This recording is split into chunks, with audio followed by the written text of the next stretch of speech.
वो 12 साल है अंजना को भेटन सीखने सच्चाई पाई और वक्त में इतिहास 12 साल हो गए तो लंबा युद्ध चलता 8 वरदान दे रखे हैं अभी स्टार्ट हो गया 16 मिल गया है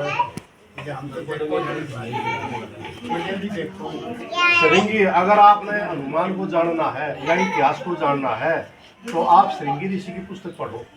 श्रृंगी ऋषि उस काल में हुए हैं रामायण काल में, अब जिन्होंने दशरथ का पुत्रशीज किया था वो श्रृंगी ऋषि की बात कर रहे हैं। तो उस समय का आपको अंग्रेजी पुस्तक कहाँ से प्रवचन कहाँ से आए, वो बरनाला के अंदर यहाँ पैदा हुआ यूपी के 1942 में, और पैदा होने के बाद कुछ दिन के बाद ने कह दिया था 50 साल का मेरा जीवन फालतू हो गया क्योंकि मेरे को श्राप उसमें पैदा हुआ। तो उस समय जो है ना अपनी समाधि में जा करके कपड़ा उठ लिया करते हो और समाधि में जा करके ये सारी बातें बताता हूँ त्रेता काल की शास्त्रांत है आगे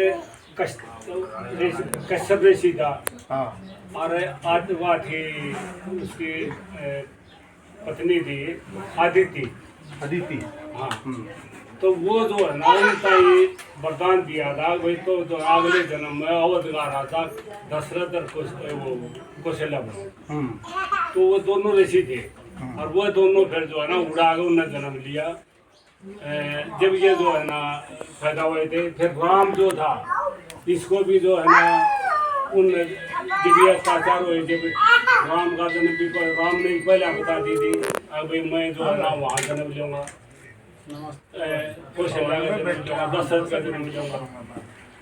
हाँ तो ये बीच में जो कौशल्या ने था कौशल्या जो है ना वह एक ऋषि के पास आश्रम में पढ़ा करती और वहाँ पढ़ते पढ़ते आज भी हमारे बच्चे अगर ज़्यादा पढ़ जाए ना तो पहला चटके हमने कोई ब्याह करवाना ये ब्याह बीमारी कम पढ़े लिखे जल्दी कराओगे ये सारे ज़्यादा पढ़ लिख जाना तो मना करेंगे क्यों करेंगे वह अब उन्हें देखा भाई पछड़ा होता है मत बढ़ो जो ज़्यादा पढ़ जाएगा जान जाएगा।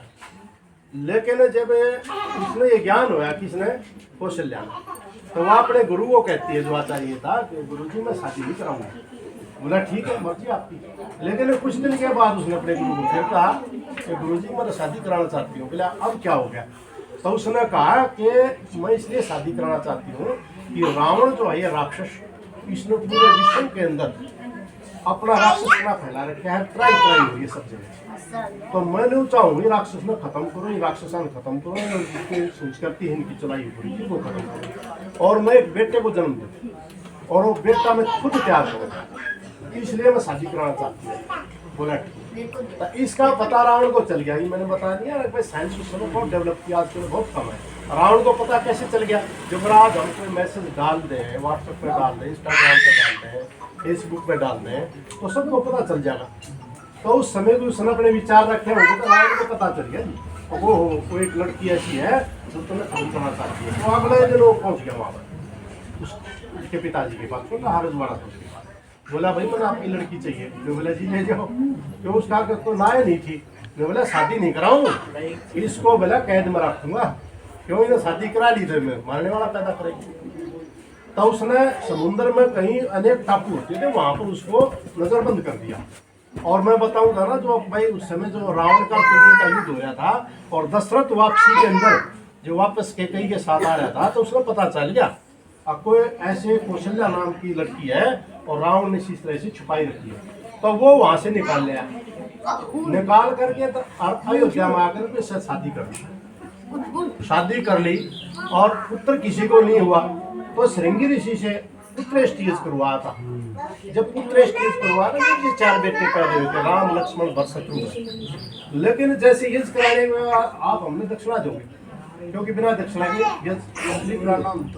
अब पहली बात तो दक्षिणा सुन लो। दक्षिणा भी 2 प्रकार की हमारे समाज में तो 2 नंबर की दक्षिणा दे कौन सी पैसे दे देंगे भोजन दे देंगे वस्त्र दे देंगे भाई या 2 नंबर की है। 2 नंबर का मतलब है सेकंड दर्जे की। फर्स्ट दर्जा कौन सी दक्षिणा है आगे या अपनी बुराई त्याग दो पड़ेगी। जैसे डॉक्टर साहब ने बताया ना मैं दारू पीना सोता पीना झूठ बोलता हो अगर कोई बुराई है ये जमानों में वो त्याग दो वह मेरी दक्षिणा पहले नंबर की है। तो वो जब यज्ञ करवाया श्रृंगी ऋषि ने 3 रानियों का तो वो जो है ना रानियों ने दक्षिणा दी थाली भर भर के। तो जब कौशल्या का नंबर आया तो कौशल्या को मना कर दिया। ने बोला बेटी कहाँ, मैं ये पदार्थ नहीं दूंगा। बोला क्या?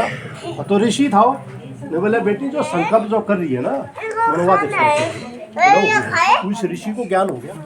ने बोला तू ऐसा बेटा पैदा करना चाहती है जो रावण ने मारे और संस्कृति नष्ट करे। बोला हाँ गुरु जी। तो बोला न्यू करिए का रथ लेकर के और मेरे पास आश्रम आ जाओ। तो अगले दिन हुआ जो कौशल्या रथ लेकर के राम के पास श्रृंगी ऋषि के पास। तो श्रृंगी ऋषि ने बताया कि बेटी जैसा बेटा आप पैदा करना चाहती हो वो न्यू पैदा ही होगा। वो अगर राजघराने का जो है ना अनुमत